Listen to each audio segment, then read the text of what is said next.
Jason, so there are a lot of items that that realtors need to know generally about mortgage, and I'm going to make a very good victim because I don't know anything about it. So I'm just going to ask you questions. Good. Yeah. So it's an interesting situation. I have people come to me all the time and say, "I want to buy a house. I don't have any money to buy a house. What do I do?" And typically, it's always best to get invested in it. But there's situations when you got to move from your current situation to another one. Right. And so there's great options out there. Okay, so I'm thinking, for example, I've got a son living upstairs. He needs to be in his own house. Yeah. There's an option for you, right? He would be a classic example of a zero down, and he's military, so he'd probably be VA, and that's not this segment. Oh, that's my favorite, though. Yeah. Should we talk about that now, or should we wait till we're That's talking the first VA? one. That's the first one I wanted to talk about. Well, that's a good segue then. Right? So let's start there. Okay. So VA, the Veterans Administration, takes care of the vets. Okay. You have to have served some active duty or been 6 years as a National Guard, or sometimes a combination of the two. But once you get that, you're going to get your DD-214 Statement of Service, or your point statement from the National Guard. And with that, you or your lender can request the Certificate of Eligibility, which will tell you how much eligibility you have for a loan. Basically, the VA is your mortgage insurance. Okay, so that's why VA doesn't have to do MI, mortgage insurance, is because they've got the vets covered that way. Right. They give an entitlement. So it covers the loss sustained by the investor should the veteran foreclose. Nice.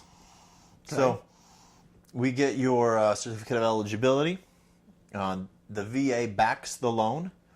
You come in with absolutely nothing down. VA is extremely generous on what they will back. And so, for instance, your earnest money that is required on every transaction can be unsourced entirely. What does unsourced mean? It means I don't need to know where it came from. You, the mortgage guy, don't need to know where his income comes from. No, I need to know where his income comes from, but not the earnest money. Okay. So earnest money can be borrowed, it can be anything as long as it goes back. So a real estate professional needs the earnest money to make the Rep C valid. Right. Typically, in a lending situation, I got to know where that earnest money came from. I got to know that it belonged to the borrower.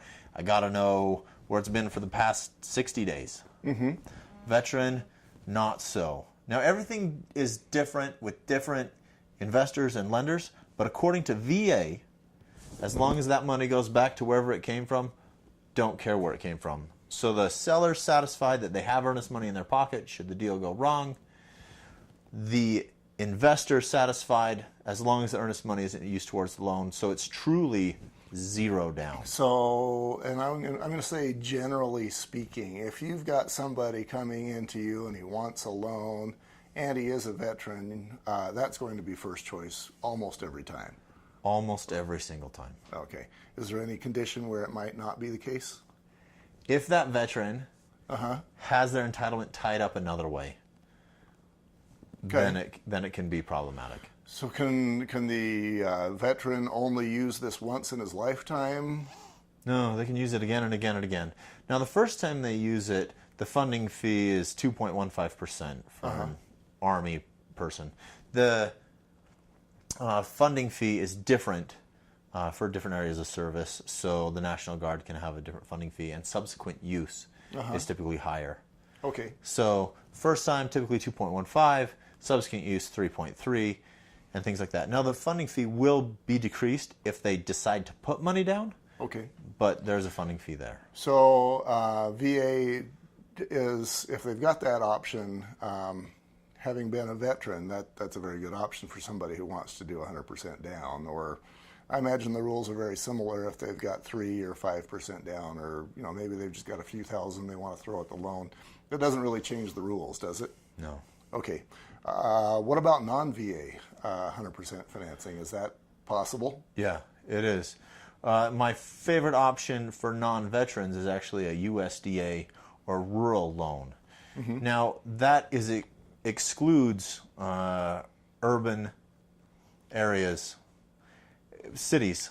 Oh yeah, there are certain areas that are considered to be urban and rural, and I guess only in the rural areas do you get that particular kind of financing. And USDA's website has a map, an eligibility map, where you can go see if it's eligible or not. Do you happen to know that website off the top of your head? If you go just USDA.gov, Okay. it'll get you there. It's a little bit tricky. Your lender should be able to reference it and tell you if the property's eligible or not. Right. Or they can call you and say, hey, Jason, where is that? Right. I can tell you.